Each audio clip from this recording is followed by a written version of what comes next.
안녕하세요. 산부인과 의사 황인아입니다. 오늘은 그 STD 성병 검사에 대해서 말씀을 좀 드릴게요. 우리가 이제 성병이라고 얘기를 하면 굉장히 안 좋은 병 같고 이게 뭔가 징벌적인 의미가 있어서 내가 어떻게 문란하게 생활을 했기 때문에 뭐 벌을 받는 것 같은 그런 느낌을 받으시는 분들이 있더라고요. 그런데 성병은 그런 개념이 전혀 아니고요.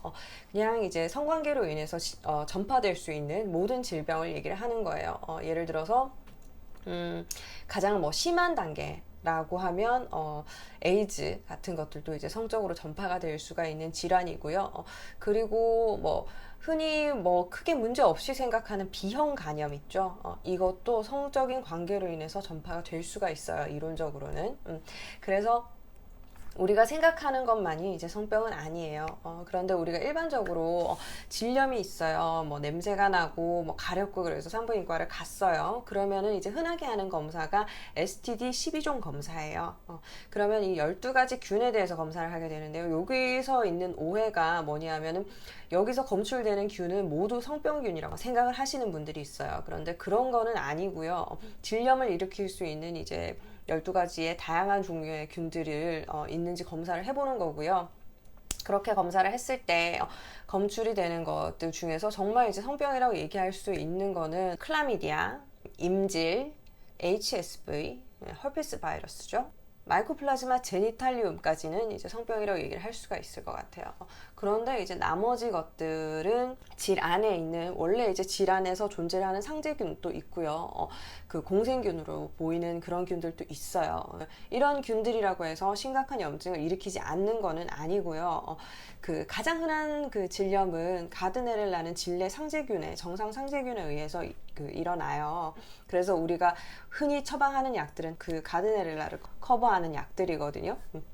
그런데 클라미디아라든지 고노레아 그런 질병들은 문제가 뭐냐 하면은 우리가 성병이라고 얘기를 하고 치료를 꼭 하셔야 됩니다 라고 얘기를 하는 이유는 클라미디아 같은 경우는 질 안에 머물러 있으면서 질염만 일으키는 게 아니라 자궁경부염을 보통 일으켜요. 자궁경부에서 이제 타고 올라가서 자궁내막염, 심해지면은 골반 안으로 들어가면서 골반염까지 일으키거든요.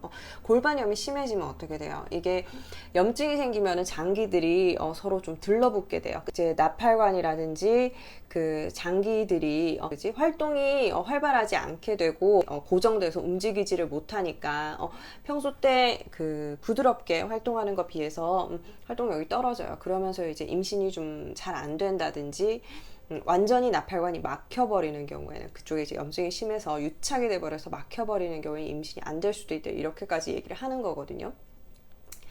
그런데 그 클라미디아는 그런 균이에요. 똑같이 이제 성적으로 전파가 되는 균이지만 헐페스 바이러스는 어때요? 헐페스 바이러스는 안쪽으로 올라가는 균이 아니에요. 바깥쪽에 있는 균이거든요. 피부 쪽에 이제 수포를 일으키고 그래서 그것 때문에 따갑고 가렵고 화끈화끈거리고 이런 이제 증상들을 일으키는 종류예요. 그래서 같이 이제 성병으로 얘기는 하지만 완전히 진행 경과가 달라요. 그래서 흔히 이제 오해하는 것들이 성병에 걸리면 임신을 못한다 이렇게 얘기를 하시는데 꼭 그런 거는 아니에요.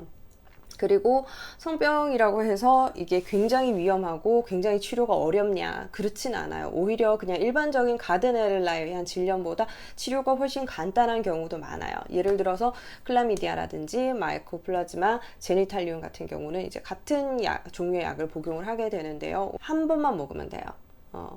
뭐 여러 번, 뭐 며칠 동안, 뭐 몇 달 동안 이렇게 치료를 한다고 생각을 하고 오세요. 그래서 굉장히 심각하게 생각을 하고 오시는데 한 번만 약 드시면 됩니다. 그러면 굉장히 이거 뭐야 이렇게 생각하시거든요. 그거 같은 경우는 그 대부분은 우리나라에서 그래요. 다른 나라는 조금 다를 수 있어요. 균의 이제 양상이 조금 달라서 어떤 항생제에 반응하느냐가 다르거든요. 그런데 우리나라에서 이제 클라미디아가 걸리는 경우에는 약 한 번 먹으면 대부분은 치료가 돼요. 그런데 문제는 뭐냐면은 이 약에 반응을 안 하는 경우도 있다는 거죠. 그래서 우리가 그 치료를 하고 나서 이걸 치료를 잘 해야 되는 이유는 뭐예요? 이 사람이 치료가 안 되면 이 사람과 그 성관계를 갖는 사람들은 다 이제 전파가 될 수가 있는 거예요. 그래서 이 사람은 치료를 잘 해놔야지 자꾸 이렇게 번지는 거를 막을 수가 있잖아요. 그죠? 그래서 치료가 잘 되었는지 완치가 되었는지 그거를 확인을 한번 해요. 한 달 뒤에 확인을 하거든요. 그리고 나서 다시 검사를 하는 거는 파트너가 치료가 안 됐을까봐 좀 하는 게 커요. 왜냐하면 파트너 치료가 잘 안 되는 경우, 내가 이 얘기를 파트너에게 하기가 굉장히 부담스러울 수도 있고 죄책감이 느껴질 수도 있고, 아니면은 이제 상대가 원망스러울 수도 있죠. 여러 가지 복잡한 감정들이 얽혀서 얘기를 안 하는 경우가 있어요. 그러면 어떻게 되느냐? 똑같은 파트너와 관계를 하게 되기 때문에 그 파트너에게 이런 균이 있었다고 한다면 다시 옮아와요. 이게 핑퐁 감염이라고 얘기를 하거든요. 서로 주고받을 수 있는 거예요. 그래서 옮아와 버리면 그 또 어떻게 해요? 또 검사를 하면은 그 균이 나오겠죠. 그래서 또 약을 먹고 치료를 하고, 또 뭐 관계를 안 하는 게 아니니까 또 옮아오고, 이런 식이 이제 되기 때문에 우리가 이제 치료를 하는 게, 약을 먹고 한 달 뒤에 완치 검사하고, 그리고 이제 석 달 뒤에 완전히 이제 재발을 하는가 안 하는가 다시 한번 검사를 하게 돼요. 그런데 이거는 굉장히 치료는 간단해요. 약 한 번만 먹으면 된다 그랬잖아요. 그런데 이제 이 얽힌 게 너무 많은 거죠. 가장 이제 블로그에 올린 글들 중에서 가장 그 댓글이 많고 가장 이제 궁금한 게 많은 부분이 성병 검사 부분이에요. 그래서 이거는 뭐 질문들을 보면은, 이거 성병 맞나요? 이거는 그 남자친구가 다른 사람과 관계를 해서 걸린 건가요? 언제 걸린 건가요? 뭐 남편이 뭐 바람을 핀 건가요? 뭐 되게 많아요. 그런데 이제 가장 많이 검출되는 균들 중에 하나가 클라미디아는 완전한 성병이에요. 그거는 딱 집어서 얘기를 할 수가 있어요. 그런데 유레아 플라즈마, 유레아 리티쿰, 이게 굉장히 많이 나오는 균인데도 불구하고 이거는 이제 약간 경계가 모호하거든요. 그래서 성병이라고 생각을 하는 사람도 있고, 그냥 공생균으로 생각을 해야 된다라고 이제 주장을 하기도 하고 그래요. 이게 딱 정해지진 않았어요. 그런데 이것도 이제 치료는 똑같거든요. 클라미디아랑. 그렇게 이제 치료를 하고, 그런데도 불구하고 이거는 그 병원성이라고 얘기를 하죠. 이 균 자체가 갖고 있는 힘이 크지가 않아요. 그래서 이 균을 가지고 있다고 해가지고 클라미디아처럼 이렇게 타고 올라가서 뭐 불임을 유발하고 뭐 골반염을 유발하고 이런 종류가 아니에요. 그리고 내가 갖고 있다 그래가지고 뭐 반드시 상대방한테 옮아간다고 보기도 힘든 균이고, 전염성이 이제 심하지도 않아요. 그래서 이 균 같은 경우는 조금 얘기하기가 애매하기는 한데, 본인만 치료를 하면 돼요. 상대가 같이 치료를 해야 되는 게 아니고 본인만 치료를 하면 되고, 균이 없어지는가 확인을 할 필요도 없어요. 그만큼 조금 의미가 없는 균이에요. 그런데 다들 이거 가지고 물어보세요. 왜냐하면 이게 굉장히 설명하기도 애매한 데다가 뭐라 그러지? 검사하면 굉장히 자주 나오는 균이거든요. 저는 이제 외래에서 이런 균이 나오게 되면 우리가 원래 보통으로 치료하는 균이랑 다른 종류 균이 하나 나왔다, 약을 한번 더 드셔야 된다 정도까지 설명을 해요. 이게 뭐 옮아 왔을 수도 있고, 어차피 상대가 치료가 필요한 균이 아니기 때문에 그렇게 이제 길게 얘기를 하진 않는 편이거든요. 그리고 치료도 굉장히 간단하고요. 균도 별로 의미가 없는 균이고요. 이게 그 STD 12종에 속하게 되면서 부각이 되는 균이에요. 이거는 이전에는 우리가 치료 방법도 그 학교에서 공부 별로 하지 않았어요. 왜냐하면 이거는 뭐 큰 중요성이 없는 균이거든요. 그래서 우리가 막 이렇게 공부하고 외우고 이 그 균에는 무슨 약을 써야 되고 이런 데 속해 있지도 않은 애예요. 그런데 어쩌다가 이 검사에 포함되는 바람에 검사를 이제 12가지를 쭉 긁으면 다 나온단 말이에요. PCR 검사 굉장히 이제 정밀하게 그 검사를 하는 거라서 조금 있어도 다 검출이 돼요. 그러니까 이거 가지고 논란이 자꾸 되게 되는 거거든요. 그런데 제가 봤을 때는 이거는 크게 의미가 없는 균이에요. 있으면은 약을 한번 드시고요. 그리고 잊고 살아도 뭐 내 인생에 크게 영향 없는 그런 애예요. 그리고 STD 검사를 하셨을 때 가장 문제가 되는 게, 나 이거 언제 걸린 거예요? 이거 굉장히 궁금해 하세요. 검사를 해가지고 이게 뭐 3일 전에 걸린 겁니다. 뭐 3개월 전에 걸린 겁니다. 이렇게 결과가 나오는 건 아니거든요. 그리고 이제 최근에 걸렸더라도 굉장히 심해지는 경과로 갈 수도 있고요. 걸린 지 오래됐더라도 증상이 많이 없을 수도 있어요. 많이 없기 때문에 더 늦게 발견되는 걸 수도 있거든요. 그래서 나는 아무 증상 없이 검진을 하러 갔는데 클라미디아가 있다고 얘기를 한다. 그러면은 그게 이제 언제 됐는지 나는 모르겠다. 최근에 걸려서 병원성이 많이 없어서 많이 번지기 전이라서 그럴 수도 있고요. 너무 오래됐는데 조금씩 있어 와서 뭐 크게 증상이 없어서 몰랐을 수도 있어요. 그래서 이제 시기를 찾기는 애매해요. 그래서 내가 지금 남자친구한테 옮은 건지 그 전 남자친구한테 옮은 건지 알 수가 없어요. 그리고 내가 갖고 있으면서 이 남자친구한테 옮겼는지 그것도 알 수 없어요. 내가 만약에 예를 들어서 한 달 전에 검사를 했어요. 한 달 전에 STD 검사를 했는데 클라미디아가 안 나왔어요. 그런데 지금 검사를 했을 때 검출이 됐어요. 그러면 알 수 있죠. 요 한 달 사이의 관계에서 이제 감염이 됐을 가능성이 있는 거죠. 그런데 그렇지 않았고 이전에 나는 검사를 한 이력이 없었어요. 그런데 이제 나왔다 이랬을 때는 꼭 지금의 파트너에게 옮은 거는 아닐 수도 있다는 거죠. 오히려 내가 갖고 있으면서 상대한테 옮긴 거일 수도 있어요. 그리고 이게 또 논란이 되는 게 남자들은 검사를 했을 때 또 안 나오는 경우가 있어요. 남자가 안 나왔어요. 예를 들어서 여자는 클라미디아가 나왔는데 남자는 안 나왔다. 그러면은 남자는 약을 안 먹어도 되느냐? 아니에요. 먹어야 돼요.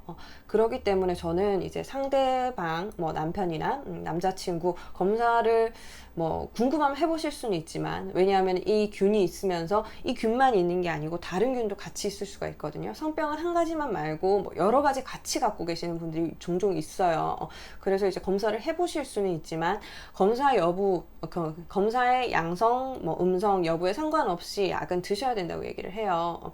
왜냐하면 상대는 검사해보니까 균이 안 나왔어. 그래서 약을 안 먹었어요. 그런데 본인은 치료가 잘 돼서 완치 판정을 받았어요. 그리고 같은 파트너랑만 관계를 했는데 또 이제 검출이 되는 거예요. 그 얘기는 뭐냐? 그 파트너가 균은 갖고 있지만 검출이 안 됐다는 얘기거든요. 그래서 어쨌든 간에 치료는 한 번만 약 먹는 거라고 말씀드렸잖아요. 그래서 한 번만 먹는 거기 때문에 그냥 둘이 한 번 먹고 그렇게 치료를 종결하고 마는 게 나아요. 뭐 많은 분들이 상의를 해요. 내가 이거 집에 가서 남편을 잡아야 되나요? 아니면 이 남자친구를 믿고 만날 수 있나요? 별 얘기 다 하거든요. 특히 헐페스 바이러스 있죠. 헐페스 바이러스는 그냥 소변으로 절대로 검출 안 돼요. 내가 이 남자한테 틀림없이 옮은 것 같은데 이 사람은 안 나온다 그래요. 그런데 여성 검체도 마찬가지예요. 질 분비물만 이제 채취해가지고는 이 바이러스가 안 나오고요. 병변이 있어요. 이거 수포처럼 생겨 있거나 요게 이제 딱 터지면서 파져 있는 그런 병변이 있거든요. 거기를 직접 긁어야지 나와요. 이 바이러스는 검출이 그렇게 되는 거거든요. 그래서 나는 나왔는데 남자친구는 안 나왔다 그런다. 그러면은 나한테만 있다고 생각하기는 조금 확실하지는 않은 거죠. 근데 이게 또 당장 걸렸다고 당장 이게 바이러스가 수포가 생겨서 올라오는 게 아니고요. 그냥 가지고 있다가 내가 면역력이 떨어질 때, 많이 피곤할 때, 이럴 때 그냥 올라와요. 그래서 내가 언제 정확하게 바이러스를 갖게 됐는지, 획득하게 됐는지는 모르는 면이 있거든요. 그래서 다들 이제 상담을 오실 때는 막 마음을 먹고 오세요. 내가 의사한테 물어보고 이거를 꼭 뭐 범인을 밝히겠어, 이게 원인을 알아야겠어 이러면서 오시는데 의사가 탐정은 아니잖아요. 점쟁이도 아니에요. 그래서 누가 어떻게 잘못했는지 이런 거를 얘기해 주기는 힘들어요. 그래서 아시겠죠? 내가 이전에 검사를 했던 이력이 있으면 그 사이에 언제 감염이 됐는지 이제 유추를 해볼 수는 있다. 그렇지만은 이제 가지고만 있으면서 계속 표현이 안 되는 그런 헐페스 바이러스 같은 경우도 있기 때문에 이게 내가 뭐 상대랑 싸우고 따지고 의사를 막 닥달해서 막 원인을 알려달라 이런다 그래서 제가 가정을 보호하기 위해서 이렇게 말씀을 드리는 게 아니고요. 의사가 알 수 있는 게 한정이 되어 있기 때문에 그래요.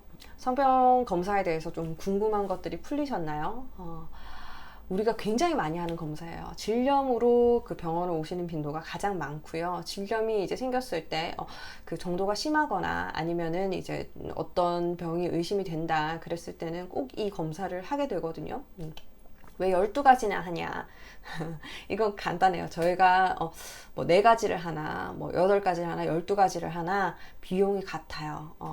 현대 지금 의료 체제가 그렇게 돼 있어요. 그래서 12개 검사하는 것도 저렴하거든요. PCR 검사가 많이 저렴해졌어요. 그래서 요거를 검사하시면 병원에서 내는 비용은 얼마 안 돼요. 그래서 웬만한 경우에는 또 만일을 대비해서 검사를 좀 해보도록 하고 있습니다. 오늘은 성병검사에 대해서 말씀드렸고요. 다음 시간에도 조금 흥미있는 주제로 한번 찾아올게요. 감사합니다.